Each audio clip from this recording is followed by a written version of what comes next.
Hi everybody, welcome back to Mama Bear's Instapot cooking. I'm trying to get down here where I can see ya. Today we're going to be making some minestrone soup, and I thought that would be a really good thing. You can make it a multitude of ways. There are no set rules. You can put just about anything in minestrone soup. Good old Italian vegetable soup. It is something that I'm really sure that new beginners to the Instapot will be comfortable with, rather than using dried beans and things of that nature, which require a little bit more cooking time and different types of technique. I'm going to stick with a really basic recipe today, and I'm going to introduce you into how to go ahead and make some pasta in your soup. So on that note, let's get started. First thing I'm going to do is turn on my saute button. Now, one thing that I learned the last time when I was on a different type of pot, that's just it telling me that it's ready. As soon as it gets to hot, it'll be okay. When I was using the other pot, this is olive oil that I'm putting in here. I'm going to put about the equivalent of 3 tablespoons. Okay. When I was using the other pot, it reminded me of what it's like if you've never used one before, because the one I was using was different. Even though they're all basically the same, you know, it takes a little bit of getting comfortable with. And so I'm really sure if you try this recipe, you can't go wrong. I'm really hoping you'll like it. Let's go over some of the things that I've gotten prepared ahead of time, so you didn't have to stand here and watch me do a bunch of chopping. And as usual, I'll put the ingredients and the recipe in the description box. But in here, I've got my camera angle just a little different. I've got a cup of onion, a cup of celery, a cup of carrots, and I guess maybe a half a cup of the different colored peppers. I call them green peppers, but I didn't use any green ones today. It's yellow, red, and orange. And so we're going to start with that as soon as it comes up to heat here. We're going to be putting in some garlic. And I've got healthy 3 tablespoons in there. And then after we do that, we're going to do the rest of our spices. The next thing we're going to be putting in it, and today I use canned beans instead of using them fresh. I opened up a couple cans. It's easier. It's also faster. They don't have to cook as long, and it's easier to time it to fit the needs so you don't overcook your pasta, especially if it's your first time cooking it. So in here I've got 1 regular size can of dark red kidney beans and 1 regular size can of chickpeas. And like I was telling you before, you can use any kind of bean. If you prefer something else, use it. Just drain it real good and use what you like. And that's true with any of this. If there's spices that you don't like or ingredients that you don't care for, leave them out, change them up, do whatever you feel is best. Just keeping a little eye on that. Opened up a can of green beans, and that way I didn't have to cook them and do all of that. So it was just a regular size can, so we're going to be adding that in. So we'll have 3 types of beans in there. We'll be adding, the last thing will be some bay leaves. And then I chopped up some zucchini. It was a whole zucchini. Can't get used to this camera angle. It was about that long. And what I did was cut it in half and then cut it in half again and then slice it. We're going to be using chopped stewed tomatoes and crushed tomatoes, and then some water, and then a cup of our tubular pasta. So on that note, let's get to cooking. What we're going to do is we're going to saute these just a little bit. I know it's soup. A lot of people don't like to saute vegetables if they're going to put it in soup. Well, when you're working with different textures and things of that nature, it's always a good idea to take your vegetables such as this and just give them a real light saute. You don't want to overdo it, but just so they kind of get that glazed looking color, helps soften them up, blends the flavors in with the oil, which your soup will be absorbing. Let me hold that still so it don't clang around. I'm hoping you can see better in there. I went back and watched the other videos, and I'm trying to get our camera angle just about perfect. So if you want to leave me any comments and any suggestions, as always, I always welcome them. In fact, I decided to do this because one of the subscribers sent me an email and asked, and I thought, well, why not? This sounds good to me.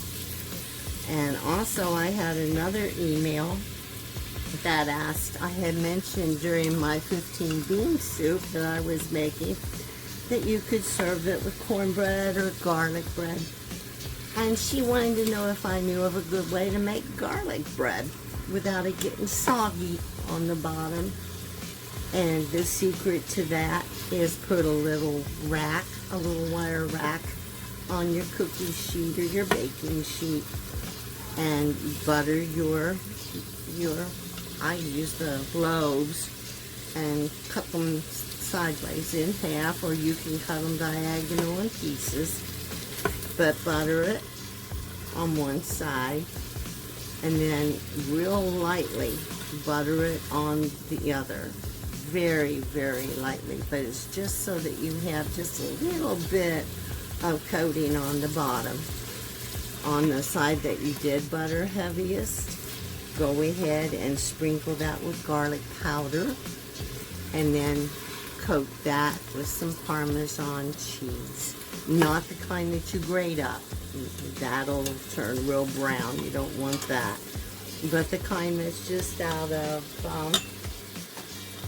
a container like this, and then just put it under the broiler, and when it sets up like that from the bottom of the pan, it lets the air get underneath it and it keeps it nice and crisp on both sides. And so give it a try,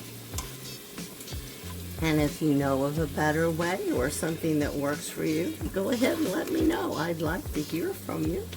Always welcome that. Okay, now let's get our garlic in here. As usual, I don't have a spoon handy, so we'll use this.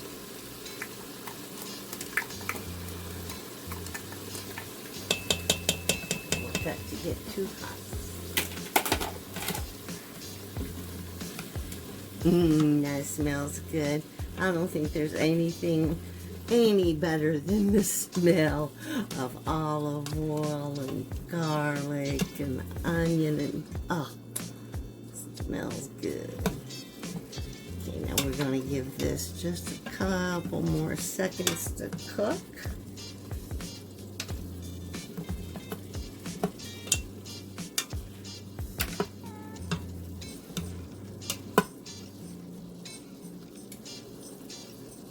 And I do have this on medium heat.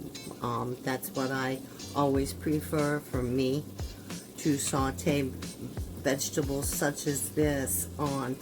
I found out that the high heat just gets them way too done ahead of time.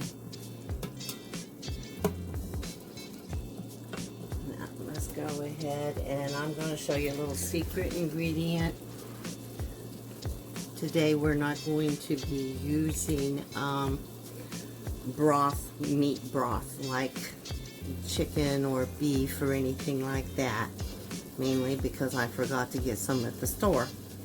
So I'm going to pour just a little smidge of Worcestershire sauce, so I hope I said that right, in there, just for a little extra kick in flavor. There's a lot of spice that's in there, that's why I didn't use very much. Okay.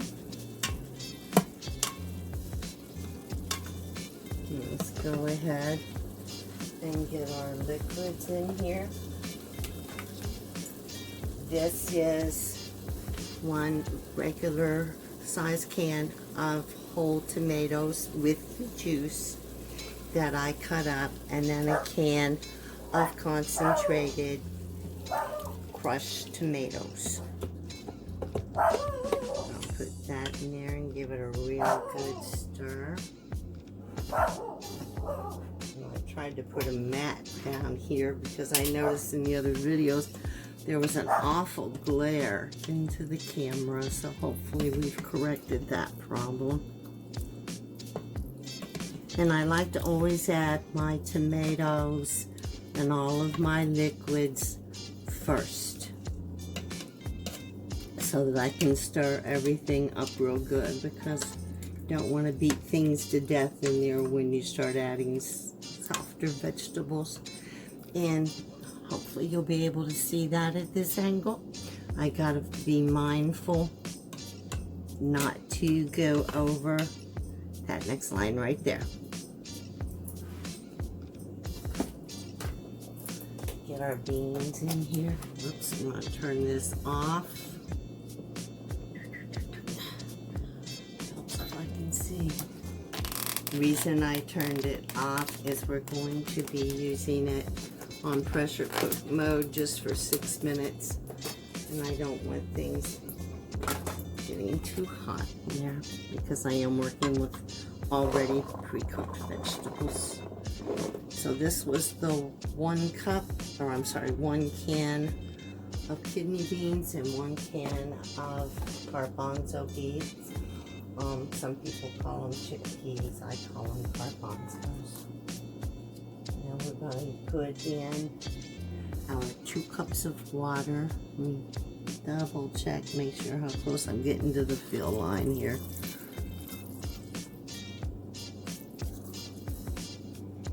Okay, let's hold back a little bit on that. We're going to add in our zucchini.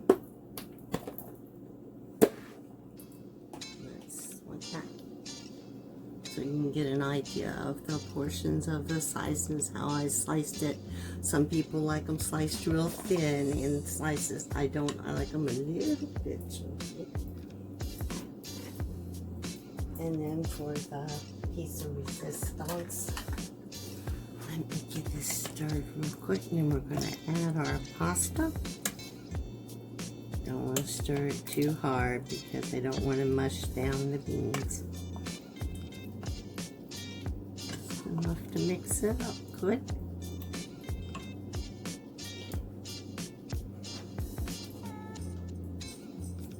Gonna put in the green beans.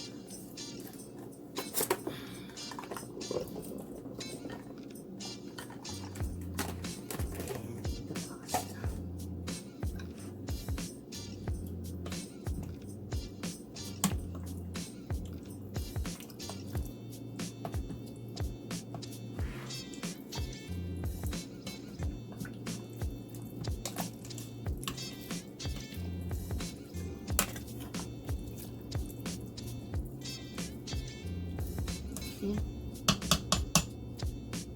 Making a mess on my stove. And as soon as we get the pasta in, we'll be putting the bay leaves on top. Don't stir those in because we don't want to break them up to where we end up eating them. We only want them in there for flavor. So this is 1 cup. Oh, let me show these to you. good with this angle yet. These are small tubular pastas. Let me show you one before we dump it in. You can see it like that. It's just a little small tubular pasta. They cook up very nicely in minestrone. You can use little bitty seashells. Any pasta works, whatever your family likes, whatever you have. I don't recommend you use spaghetti, but any of the cut pastas work just fine. Just be mindful of their size and texture. It will affect the cooking time. Okay, so let's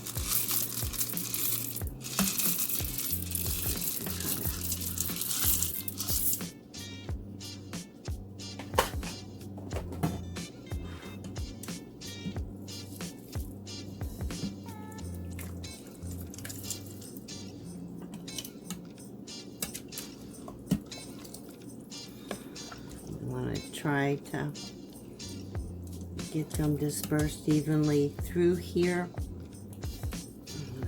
Beating up my beans. There we go. Now let's double check where that line is, because pasta does expand.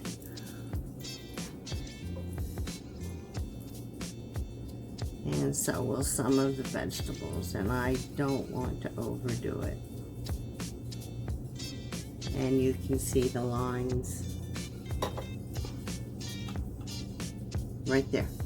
So we're gonna stop right there. And after it's cooked, if it is too thick, then we can always go ahead and add some more water to it. That's, you know, it's just easier to always do less and add more if you need it. So we're gonna put these in there. Let's seal up our pot.